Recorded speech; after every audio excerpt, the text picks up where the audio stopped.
এই সংস্কার 2007 সালের 1/11 ফলে যে সরকার তৈরি হয়েছিল, ফখরুদ্দিন মঈনুদ্দিন সরকার, অভিশপ্ত সরকার, যারা বাংলাদেশকে চুরমার করে দিয়েছে, বাংলাদেশের স্বাধীনতা সার্বভৌমত্ব লক্ষ কোটি টাকার বিনিময়ে বিক্রি করে দিয়েছে প্রতিবাসী রাষ্ট্র দিল্লির সরকারের কাছে। আমরা সেই 1/11 সরকারও কিন্তু বারবার সংস্কার সংস্কার সংস্কার বলে আমাদের বাংলাদেশে একটা দীর্ঘস্থায়ী দীর্ঘমেয়াদী 17 বছর ব্যাপী একটি ফ্যাসিবাদের জন্ম দিয়ে রাষ্ট্র ক্ষমতায় জগদ্দল পাথরের মতো চাপিয়ে দিয়েছিল। আপনারা সবাই জানেন। প্রিয় নেতৃবৃন্দ, আসসালামু আলাইকুম। দীর্ঘ অপেক্ষার প্রহর বুঝি শেষ হতে চলেছে। জীবনে একটি 17 বছর ধরে আক্ষেপ ছিল, কবে প্রশাসন মানুষের সুখ দুঃখের কথা বলবেন, কেউ আপনাদেরকে বাধাগ্রস্ত করতে পারবে না। যদি কেউ আপনাদের রক্তচক্ষু দেখায়, যদি কেউ আপনাদের অধিকারের পরে হস্তক্ষেপ করে, আমাদের এই থানার যার হাত ধরে আমরা রাজনীতিতে এসেছিলাম, এই থানার প্রতিষ্ঠাতা সভাপতি সৈয়দ মোহাম্মদ শহীদুল্লাহ কাকা এদের মধ্যে আমাদের ছেড়ে চলে গিয়েছেন।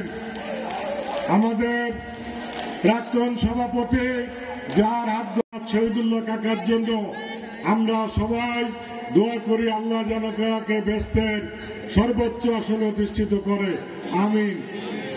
আমরা আমাদের নেতা তারেক রহমানের জন্য অধীর আগ্রহে আছি, কবে বাংলাদেশে আমাদের নেতা ফিরবে। আমরা দোয়া করি আমাদের মা সমতুল্য নেত্রী, আমাদের প্রিয় নেত্রী, এই মাটি মানুষের নেত্রী, দেশ নেত্রী বেগম খালেদা জিয়া, তিনি আল্লাহ যেন তাকে সুস্থতা দান করে আমাদের মাঝে সুস্থভাবে আবার রাজনীতির ময়দানে ফিরিয়ে দেয়।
থেকে বিপুল ভোটে ভোট দিয়ে জয়যুক্ত করব।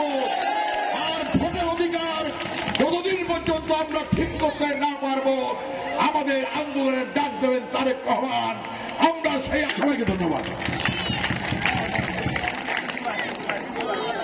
সরকার আমাদের লড়াই এবং সংগ্রামের সরকার। এই ইউনূস সরকার বহু রক্ত দিয়ে, বহু ত্যাগ করে, বহু আন্দোলন সংগ্রাম করে আমরা একটি আমাদের প্রাণের সরকার গঠন করেছি, ডক্টর ইউনূস সরকার।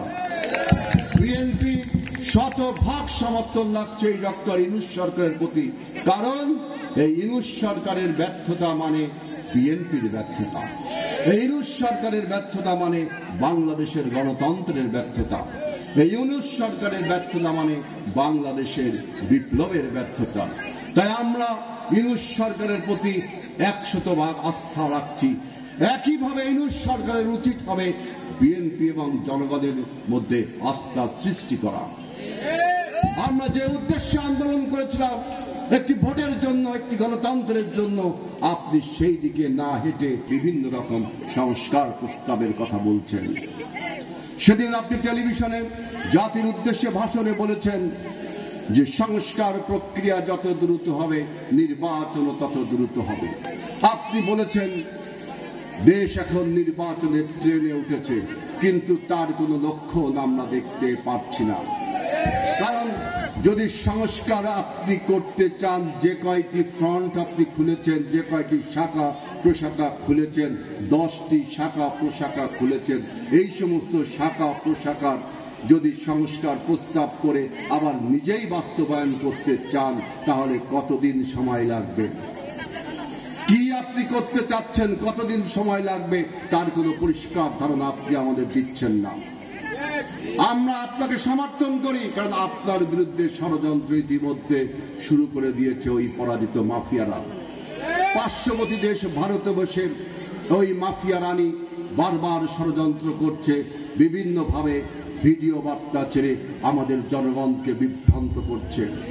সুতরাং ভারতের কাছে আপনি জবাব দিতে চান যে একজন গণহত্যার আসামি কিভাবে ভারতে আপনার আশ্রয় গ্রহণ করে, আসামিকে আপনি সেখানে আশ্রয় দিচ্ছেন, প্রশ্রয় দিচ্ছেন।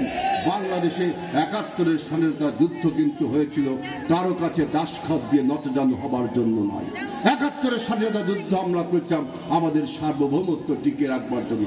আপনার যে পুতুল প্রধানমন্ত্রী, আপনার যে পুতুল মক্কেল, সে বাংলাদেশ থেকে পালিয়ে আপনার রাষ্ট্রে আশ্রয় নিয়েছে। এইভাবে বিভিন্ন রকম ভাবে বিজয়কে, ডক্টর ইউনূস সরকারের বিজয়কে নস্যাৎ করতে পারবে না, কারণ তারেক রহমানের নেতৃত্বে আমরা রাজপথে রয়েছি। আমাদের আন্দোলন চলছে, আগেও চলেছে, এখনো চলছে, চলবে। সমস্ত ষড়যন্ত্রকারীর বিরুদ্ধে আমাদের আন্দোলন চলবে।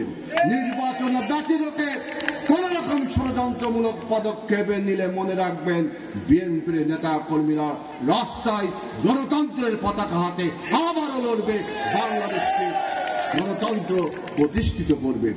প্রশাসনের বিভিন্ন জায়গায় লুকিয়ে রয়েছে এই ফ্যাসিবাদের দোসররা। দেখেন, মন্ত্রী পরিষদের শেখ হাসিনার ক্যাবিনেট সেক্রেটারি, তাকে আপনি বানিয়েছেন উপদেষ্টা। কিভাবে তাকে আপনি উপদেষ্টা বানালেন? একবার তাকে দিলেন জনপ্রশাসন মন্ত্রণালয়, এখন দিয়েছেন খাদ্য মন্ত্রণালয়। এখন যদি আমরা বলি যে এই খাদ্যের যে ষড়যন্ত্রগুলো হচ্ছে আপনার ওই শেখ হাসিনার ক্যাবিনেটের ওই সেই কি ইমাম মজুমদার আছে না, এই সমস্ত লোকজন যদি আপনি প্রশাসন চালান, আজকে উপদেষ্টা পরিষদে এমন এমন লোকজনকে নিয়োগ দিয়ে ধারাবাহিক প্রক্রিয়া, আজকে যেটা সংস্কার করবেন আগামীকাল সেটা নাও প্রয়োজন লাগতে পারে। আপনাকে বিভিন্নভাবে সংস্কার বলে আপনার নির্বাচন থেকে আপনাকে দূরে সরিয়ে নিয়ে জনশক্তিতে পরিণত করবার একটা দুরভিসন্ধমূলক চক্রান্ত তারা করছে। সুতরাং আপনাকে নির্বাচনের পথে হাঁটতে হবে। একমাত্র বাংলাদেশে এখন যত সমস্যা আপনি দেখেন, যে সমস্ত ছাত্ররা বিপ্লব করল